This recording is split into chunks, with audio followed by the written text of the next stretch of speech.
नमस्कार, one India Hindi में आपका स्वागत है और मैं हूं दिनेश शर्मा। देश भर में आज के दिन 30 जनवरी को महात्मा गांधी की याद में शहीद दिवस मनाया जाता है।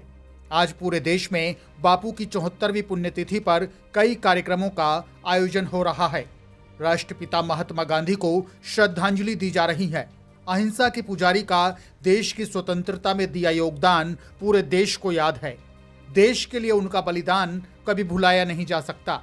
गांधी जी ने देश के लिए जो किया वो देश सदियों तक याद रखेगा। 30 जनवरी 1948 को राष्ट्रपिता महात्मा गांधी की बिड़ला हाउस में हत्या कर दी गई थी। नाथूराम गोडसे ने गांधी जी की गोली मारकर हत्या की थी। ऐसा कहा जाता है कि महात्मा गांधी ने अपनी मृत्यु के समय आखिरी शब्द हे राम कहे थे।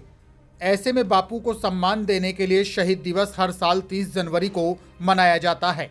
महात्मा गांधी के आदर्शों, अहिंसा की प्रेरणा और सत्य की शक्ति ने उस समय अंग्रेजी हुकूमत को भी झुका दिया था। उनके इसी योगदान की वजह से न केवल पूरा देश बल्कि पूरी दुनिया उन्हें महात्मा गांधी के नाम से जानती है। उनका त्याग, तपस्या और बलिदान हमेशा अमर रहेगा। वे हिंदुस्तान के लोगों के मन में हमेशा बसे रहेंगे। महात्मा गांधी का जन्म 2 अक्टूबर 1869 को गुजरात के पोरबंदर में हुआ था। उनकी माता का नाम पुतलीबाई और पिता का नाम करमचंद गांधी था। गांधी जी के माता पिता दोनों धार्मिक व्यवहार और संस्कारों से जुड़े थे। घर परिवार में पूरी तरह से सात्विक माहौल था। इसका प्रभाव महात्मा गांधी पर बचपन से ही रहा।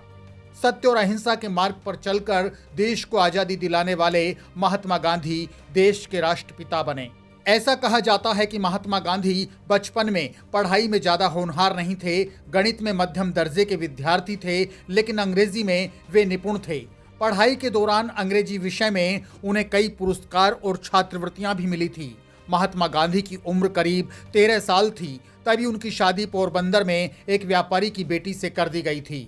गांधी जी की पत्नी कस्तूरबा ने उनका हमेशा साथ दिया। गांधी जी को लोग प्यार से बापू कहते थे और उनकी पत्नी कस्तूरबा को बा। गांधी जी ने वकालत की शिक्षा तक पढ़ाई की थी। साल 1919 में उन्होंने अंग्रेजों के रोलैक्ट एक्ट कानून के खिलाफ आवाज बुलंद की। इस अधिनियम में किसी भी व्यक्ति को बिना केस चलाए ही जेल भेजने का प्रावधान था।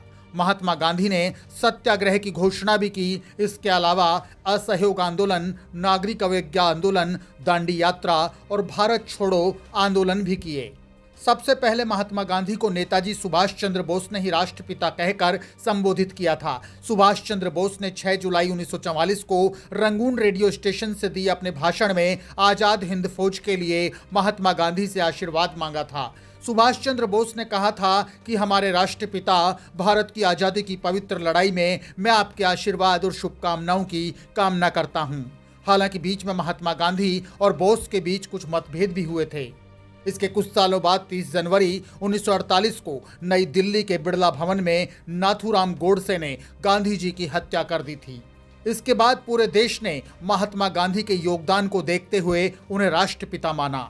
इस खबर में फिलहाल के लिए इतना ही। ताजा अपडेट्स के लिए आप बने रहिए वन इंडिया हिंदी के साथ।